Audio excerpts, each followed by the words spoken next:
We all come into yoga for different reasons. Some for physical healing from injury or disease or just fatigue and pain.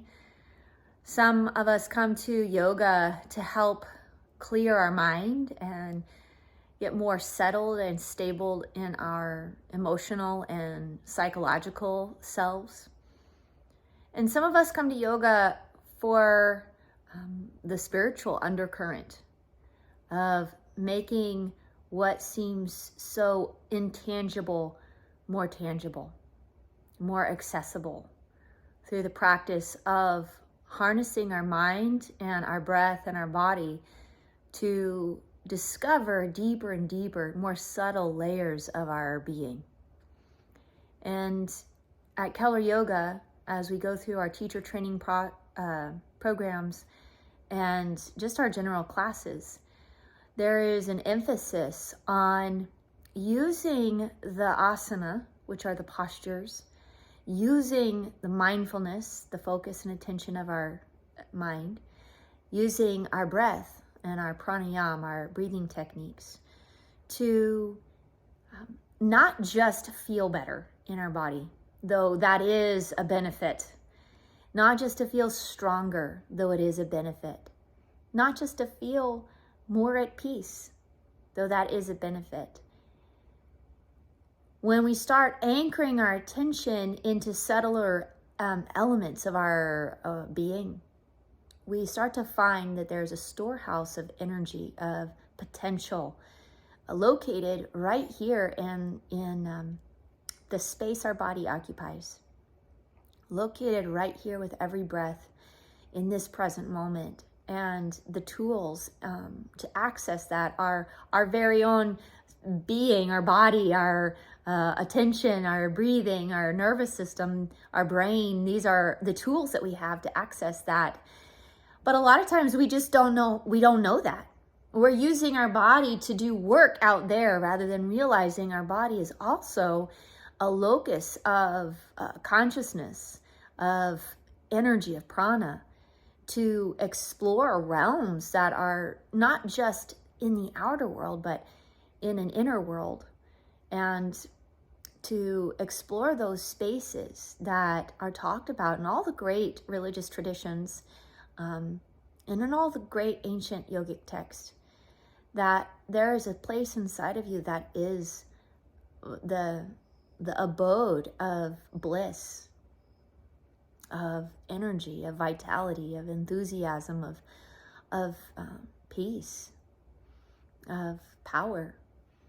And when we start to look more deeply, instead of using our body as a means to look good or feel good or to be in this world, while those things are justifiable and part of being in this world and in a body, they're not the end-all be-all.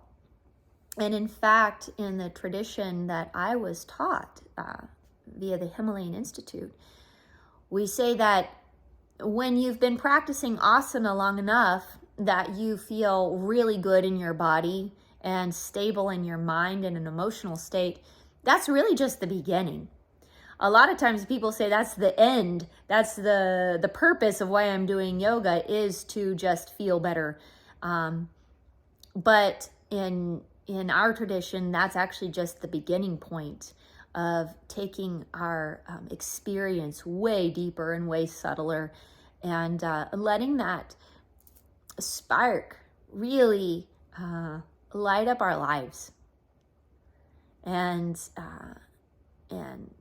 affect our relationships, affect the world around us in an uplifting and a positive way. So the depth of yoga is way beyond postures. But in our training, we start from the outside in, because this is what we have access to. This body is what is tangible. Our breath is tangible. We can work with it. And those tangible tools lead us to the more intangible and the more subtle realms. So we start with asana and the breath work. We start with mindfulness and learning how to train our mind from the monkey chaotic craziness to being able to get settled in a boundary that you set for it. Being able to concentrate on what you want to concentrate on and not what it wants you to focus on, because usually that's that record that repeats over and over and over that you're tired of listening to. So we learn how to train our mind by befriending it rather than fighting against it. We learn how to access our breath to give us a different state in our nervous system and different amounts of energy, different perspective. One of the fastest ways to change your mood and to change your mind is to change the way you breathe. And really learning the science behind it, the anatomy behind it, and physiology, as well as getting the experiential knowledge of where that takes you and what that actually is and what it actually feels like. And that's really our goals in this program is self-transformation, learning how to use the tools and the things that we have access to 24/7, which is our self, how to use that in ways that actually uplift us and others around us. And so it's not just yoga on your yoga mat, but it's also yoga in your life, how to apply the 8 limbs of yoga, the yamas and the niyamas, how to live in a way that is filled with enthusiasm and non-attachment. So we're not trying to detach from this world and have,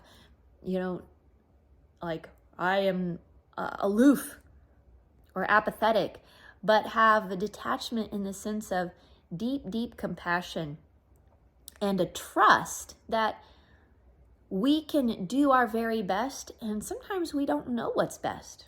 And so we have a trust that there is a divine or higher intelligence and unconditional love that's driving this whole thing we call life and our being.